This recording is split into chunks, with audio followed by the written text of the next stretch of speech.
नमस्कार। नीलम 77 चैनल में आप सभी का स्वागत है। आप सब लोग कैसे हैं?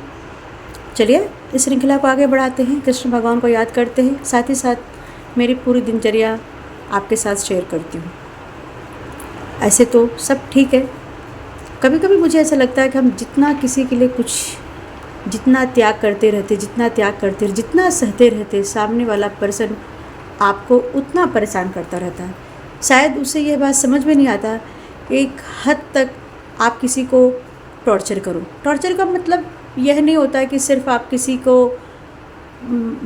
को हाथ उठाते हो, किसी को मारते हो या किसी को क्या बोलते हैं तकलीफ़ दे। कुछ टॉर्चर ऐसे होते हैं जो आप 24 घंटा नैकिंग करते रहते हो, 24 घंटा आप बातें सुनाते रहते हो, 24 घंटा आप ताने मारते रहते हो, बहुत सारी बातें जब सुनाते रहते हो। ये सब चीज़ें जो है मेंटल हेल्थ को बहुत ख़राब करता है। बहुत साल से मैं यह बात बहुत लोगों में देखती हूँ कि ऊपर से तो बहुत खुश रहेंगे, लेकिन और वो इंसान ऐसा भी होता है कि सामने वाले पर्सन को किसी को समझ भी नहीं आएगा कि वो है कैसा, क्योंकि उस दुनिया के सामने बहुत अच्छा इंसान रहता है, लेकिन जिसके साथ वो रहता है उसके साथ बहुत बुरा रहता है। ये स्प्लिट पर्सनालिटीज़ को बोलते हैं। ऐसे बहुत लोग इस दुनिया में है जो लोगों को तकलीफ़ देते हैं, और ऐसे 80% लोग ग्रसित है। जिस तरह से आप कैसे सुनते हो, अभी हुआ था IT सेक्टर, जो लड़का काम करता था, उसकी वाइफ उसको टॉर्चर करती, जिसकी वजह से सुसाइड कर लिया। या बहुत सारे ऐसे लोग हो गए जो बताते नहीं हैं।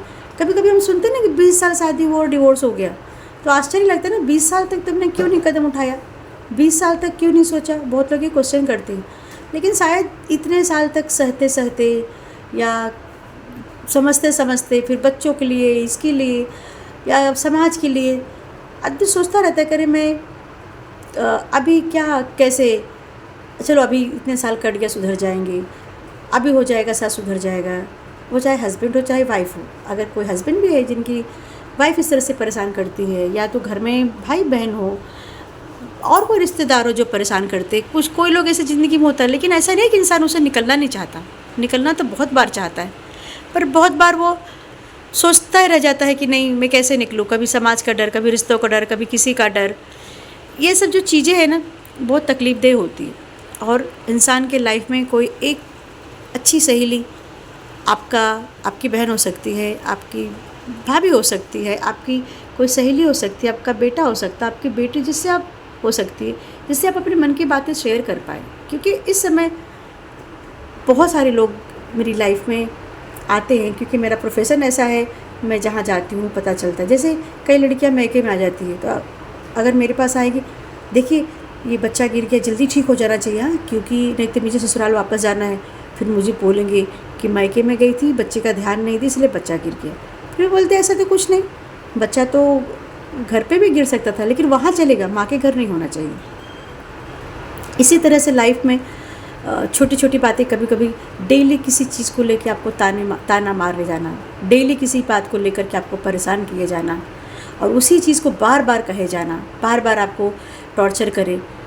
तो कभी कभी लगता है कि हाँ, इसका कोई सोल्यूशन नहीं है। क्या है सोल्यूशन?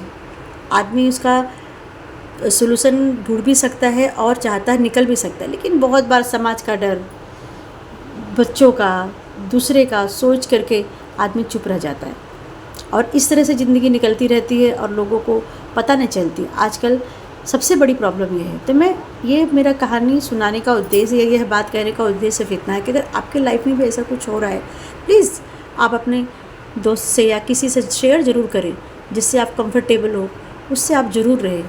और कोशिश करें कि आप अपने मन को हल्का करने के लिए ज़रूर कोई ऐसा दोस्त, लेकिन हाँ, दोस्त के रूप में दुश्मन भी नहीं होना चाहिए। क्योंकि कई बार हम अपने मन की बातें ऐसे इंसानों से कह देते हैं अपना समझ कर, लेकिन उनको सुन कर के आपके साथ हमदर्दी दिखाते ज़रूर है, लेकिन हमदर्दी रहती नहीं, बहुत खुश हो जाते हैं। अगर आपको लगता है, प्लीज़ मेडिकल हेल्प की सहायता लीजिए, आप काउंसलर से मिलिए, काउंसलिंग आपकी कराइए। लेकिन प्लीज़ आप लोग कभी भी कोई गलत कदम ज़िंदगी में मत उठाइए। आप प्लीज़ लड़िए, आपको नहीं लग रहा है तो आप इस रिश्तों से निकल जाइए, लेकिन इस रिश्ते में घुट करके जियो, और नहीं जी पाओ तो, या उस घुटन से नहीं निकल पाओ तो कोई गलत कदम लाइफ में कभी मत उठाना। आपकी ज़िंदगी बहुत खूबसूरत है। आप अपनी ज़िंदगी प्रभु के नाम कीजिए, उनके चरणों में रखिए, उनके शरण में आप जाइए। आपको भगवान ने जीवन इसलिए नहीं दिया है या माँ बाप आपको उस दुनिया में इसलिए नहीं लाए हैं कि थर्ड पर्सन आपकी लाइफ में आता है जिससे आपकी शादी होती है, या ऐसा कोई पर्सन होता है जिसके लिए आप परेशान हो, उसके लिए आप जीवन अपना दे दो। अपना जीवन अगर किसी को देना है तो सिर्फ अपने भगवान के लिए दीजिए, उनकी सेवा में लगाइए, उनकी सेवा कीजिए, उनकी चरणों में जाइए। आपके हर प्रॉब्लम का सोल्यूशन उनके पास है।